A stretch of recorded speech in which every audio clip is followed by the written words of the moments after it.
aloha spirit is a real thing, and there's like no reason to be all cagey and hiding things and whatever. That's just kind of like not how things. Can you hear it in my voice? I'm thinking of Hawaii and it's starting to come out.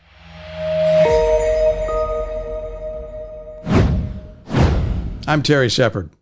Tori Eldridge is a phenomenon, a true Renaissance woman with credits on stage and screen that include Tantamille and the first national tour of the musical Cats. She performed as Maria, one of the mermaid dancers on the Love Boat, played roles in an MTM TV movie and the Brian Keith Show. She's an accomplished martial artist, yoga practitioner, philosopher, a mother, and a tutu, the Hawaiian word for grandmother. In November of 2019, she released the first installment of what would become her Lily Wong trilogy, the story of a ninja daughter and the family that supports her. All the first 3 books are very close together. The second book follows 3 weeks after the first. The third book follows a month after the second.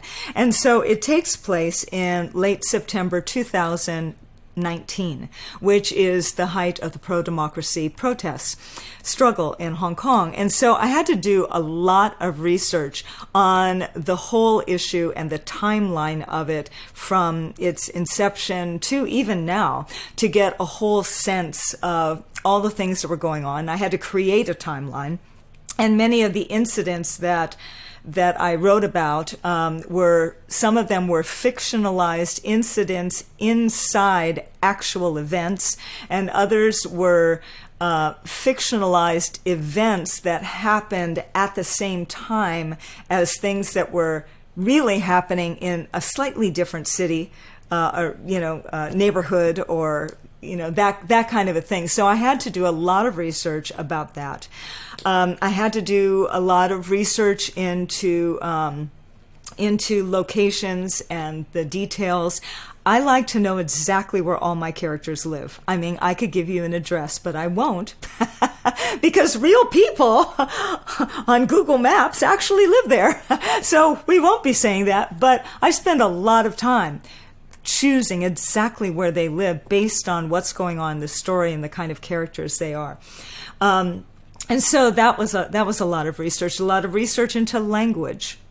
That was a very tricky thing because the majority of the language spoken in Hong Kong is Cantonese and English, and sometimes a little Mandarin, depending on who's speaking and who's listening. And so I have a lot of apps, and I had to do a lot of things like that and be very clever about, when I'm writing, to make it very easy on the reader, so-and-so said this in Cantonese, and so-and-so countered in English, and so-and-so said this again in Cantonese, and the other one countered in English, until Lily's realizing that this is a thing. There's a subtext to what's going on with this language. So I had a lot of fun in doing stuff like that. And then the majority of it is because I have a Hong Konger daughter-in-law with an extended family who all live in Hong Kong, and I've been to Hong Kong. And when I went there, I had the insider view. Now, I first met Tori, like a lot of you probably, because I was stalking her on Facebook, because she is the closest I can think of to being a real-life superhero. She is not only an incredibly kind woman, but she's a ninja. She's a talented singer and actress and actor and dancer and a best-selling author, and very humble. This is what I like about Lily Wong. She's a true badass. If Tori gave us only that, the series would be worth the cost of admission. But in addition, Lily is complex and multifaceted. She breaks kneecaps and busts nose. She's a modern-day ninja. You cannot beat that. Well, she is on the path of Tatsujin, which is to become a self-actualized person. That is the ultimate goal of her ninja studies. And so, it's not just a physical martial art or strategic techniques or espionage or strategies. There's also a whole esoteric component that, involves Tendai Buddhism and, mind sciences and things of that nature. So, yeah, she's always looking out for things like that and learning more every day. It is said that all writers imbue some of themselves in their protagonists. For Tori, there are very clear intersections and differences between the author and her main character. When I'm writing Lily, it's from the inside out. You know, everything everything she does, everything she says, she thinks, even her parents and her family and her friends, all comes organically from who Lily is, what kind of person she is, how she feels. So I suppose like a method actor, I'm a method writer. I embody Lily, and I think, how would she feel? What is her reaction to this? I mean, when I was creating her family, I didn't just create parents. It was, what kind of parents would somebody like Lily have? Who are they? So Lily doesn't have my parents. She and I may share a Chinese and Norwegian heritage, but we are not the same people, and our parents are most definitely not the same people. Tori Eldridge is the most physical author I've ever read. Maybe that comes from all her years of doing cats, or the fact that she's an actual ninja. But when you interview Tori, you gotta be ready to spar, and you gotta be ready to go. She's amazing, she's fun, and she just gets in there. Tori Eldridge is the embodiment of America, a rich mixture of worldwide genetics, multicultural experience, and a taste for adventure that help project the fearlessness that earns attention on Broadway, in Hollywood, and within the pages of her books. For some, all that diversity inside one body might be stressful. But Tori never felt that. Yeah, like Lily, this is something that we have in common, and it was actually something I wanted to share, is that I have never felt culturally pulled in opposite directions or in different directions. I have felt as proud of and connected to my Hawaiian and my Chinese and my Norwegian heritage. My father was very proud of coming from North Dakota and being Norwegian, believe me. And, and my mother was just inherently Chinese and, of course, Hawaiian, and growing up in Hawaii, that was huge, that culture. So, and I think perhaps growing up in Hawaii has something to do with it, because so many of us are mixed. Being Polynesian, some kind of Polynesian, Samoan or Fijian or whatever, some kind of Polynesian, some kind of Asian, and some kind of Caucasian is very normal. That's what most of us are. And so perhaps for that reason, I never felt pulled. I always felt enhanced. Authors often develop a sixth sense for listening to conversations, to glean nuggets of potential dialogue for their tales. When you're with Tori, you get the sense that she's totally focused on you. But she admits that when she's in the midst of creation, like many of us, her radar is spinning. Yeah, sometimes, it depends if I'm looking for it, Like in The Ninja's Blade, there were a lot of, teenagers from a lot of different ethnic communities. So if I found myself in the company, I might, pay attention to kind of, listen to, what they're saying and how they're saying it. But, that's what I love about YouTube. I can listen to interviews. And it's not just the person being interviewed. If you're smart about it, you can target the person interviewing and start to hear a lot in their voice and their cadence and their, the way they speak and what's important, and things like that really come through. In 2022, Tori will release Dance Among the Flames, a departure from the Lily Wong series and a big change from the thriller genre. But Tori says that even Lily refuses to be genre pigeonholed.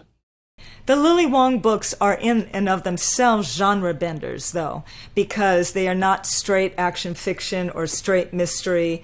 They balance the action and the intrigue of puzzle-solving mystery with, pretty deep cultural family dynamics, which is something you usually only get in historical novels or literary fiction. So already the Lily Wong series bends with genre, but with this new book coming in May, Dance Among the Flames, I mean, that's horror, that's dark fiction, that's, supernatural fantasy involving the spiritualism of Brazil.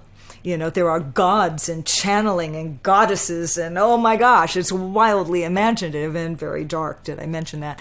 So this is the 60s. I'm going to, I don't have a lane. If you thought I did, you're wrong. And, I have a lot of short stories that I've written that are in horror and dystopian and, Weird Tales magazine and stuff. And so, if people only know me through crime fiction, it's going to be an eye-opener. We like to distill the essence of success in any endeavor into a single word. Tori Eldridge has one that she's internalized. But like any complex issue, she believes that managing life's ups and downs goes beyond that one word, blooming into a philosophy that only life experience can truly divine. Here's an interesting thing. A lot of people look at good and bad. Oh, it was a good day, it was a bad day. That was a good thing, that was a bad thing.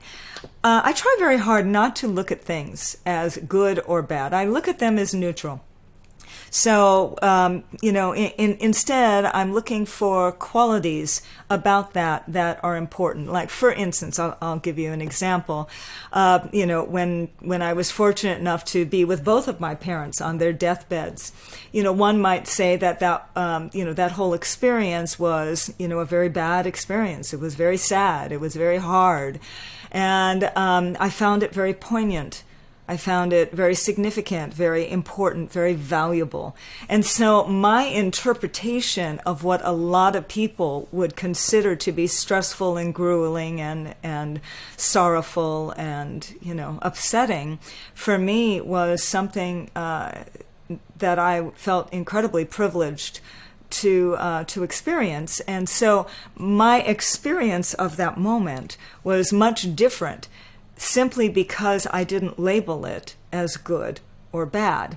And that's one of those esoteric things, that starts to happen, when you're on that path, in my opinion.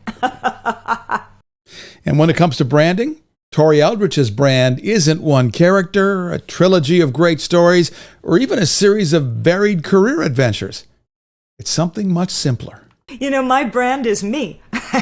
and I am all about empowerment, and I love looking at things empowerment. I'm a multicultural person. I love looking at cultural things. And so you're going to see that, and you're always going to see some extraordinary women, just powerfully extraordinary women in my books. And so if you're going to look at those three things, then yeah, the ninja daughter, the ninja's blade, the ninja betrayed, and Dance Among the Flames, they all belong to me. Tori Eldridge is the author of The Ninja Daughter, The Ninja's Blade, and The Ninja Betrayed. And coming in 2022, the psychological novel Dance Among the Flames. Tori is all over social media, but the best place to start is at her website, torieldridge.com. I'm Terry Shepard for Authors on the Air, and I'll see you in the next chapter.